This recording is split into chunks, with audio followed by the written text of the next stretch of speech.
বন্ধু, তোকে একটা কথা কইতে চাচ্ছি।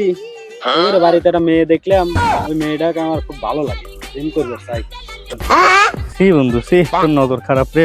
তোর নজর এত নিচে, তোর বন্ধু হিসেবে পরিচয় দিতে লজ্জা করতেছে। যা, শেষ পর্যন্ত তুই আমার বাড়ির কাজের ছেড়ে কি পছন্দ করলি?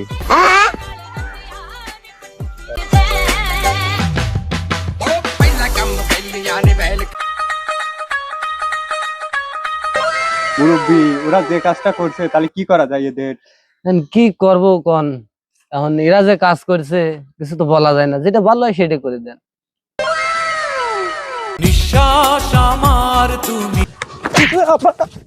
আদর আসতেছে নাকি? আদর আসতেছে? শুয়োরের বাচ্চারা মানুষ মানে আদর আসতেছে। শালা জানোয়ারের বাচ্চা, হারামজাদা আবার। কাকা, আপনি এত মুরব্বী মানুষ, ওকে মারা লাগবে কে? হারামজাদা কইতে কি দেখিস না? হারামজাদা। আমি আসি না। হ্যাঁ? বসা বসা হে পিছিয়ে দেখ একবারে, দেখ একবার পিছিয়ে। মান সম্মান সব চলে গেছে, হ্যাঁ? আমার দেখ একবার পিছিয়ে দে। হ্যাঁ? আমার নজর খারাপ, হ্যাঁ? হারামজাদে। শালা নজর খারাপ আমার, হ্যাঁ? তোর তো নজর কনে রে, হ্যাঁ? কাকা, ওর নজর কনে? দে দে শিখে দে। হারামজাদারা।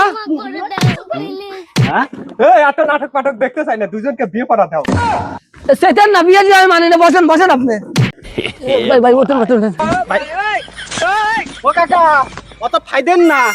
ওখানে যেটা করছে ওইটাই করেন, নইলে আপনার ক্ষতি হবে। আমি বিয়ে রাজি হবো লয়, এখন বিয়ে রাজি হচ্ছি।